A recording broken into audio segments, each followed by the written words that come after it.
राज्यभरात तुकाराम मुंढेंचा आक्रमकपणा पाहायला मिळतोय।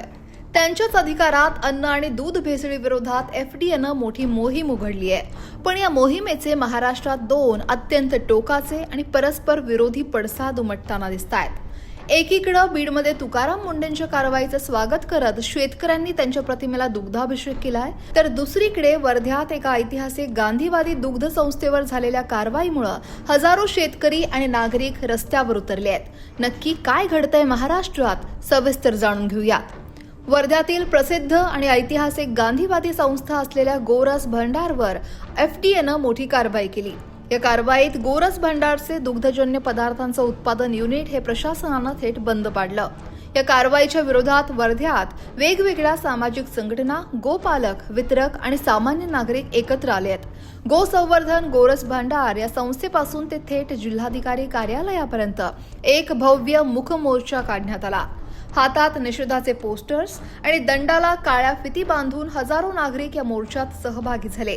गोरस भंडार ही गांधीवादी संस्था वाचलीच पाहिजे अशी आर्त हाक यावेळी वर्धेकरांनी दिली। आता प्रश्न असा पडतोय की या कारवाईला इतका विरोध का होतोय? ते याचं कारण आहे दूध उत्पादक शेतकऱ्यांचं होणारं नुकसान। गोरस भंडार या संस्थेमध्ये दररोज जवळपास 9,000 लिटर दुधाचं संकलन होतं। वर्ध्यातील शेकडो छोटे शेतकरी आणि गोपालक रोज आपलं दूध इथं आणतात। मात्र एफडीएच्या कारवाईमुळे युनिट आणि दूध संकलन दोनही पूर्णपणे ठप्प आहे। संकलन बंद असल्यामुळे शेतकऱ्यांचं दूध वाया जातंय आणि त्यांच्या समोर उदरनिर्वाहाचा मोठा प्रश्न निर्माण झालाय। प्रशासनानं ही कारवाई त्वरित मागे घेऊन गोरस भंडारचं युनिट पुन्हा सुरू करावं अशी मागणी जोर धरू लागली आहे। वर्ध्यात जरी या कारवाईचा निषेध होत असला, विरोध होत असला, तरी बीड जिल्ह्यात मात्र याच्या उलट चित्र पाहायला मिळतंय। बीड जिल्ह्याचे भूमिपुत्र असलेले एफडीएचे आयुक्त तुकाराम मुंढेंनी राज्यभरात जी भेसळ विरोधी मोहीम सुरू केली आहे त्याचे जोरदार स्वागत झालंय। बीड शहरातील राजीव गांधी चौकात दूध उत्पादक शेतकऱ्यांनी एकत्रित येत तुकाराम मुंढेंच्या प्रतिमेला थेट दुग्धाभिषेक केला। तुकाराम मुंढे तू मागे बढो, हम तुम्हारे साथ है अशा घोषणांनी अख्खा चौक दुमदुमून गेला।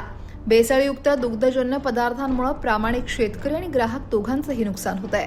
त्यामुळे मुंढेंच्या या कठोर आणि पारदर्शक कारवाईमुळे ग्राहकांमध्ये विश्वास निर्माण झालाय आणि शेतकऱ्यांनी या धडक मोहिमेला आपला पूर्ण पाठिंबा जाहीर केलाय।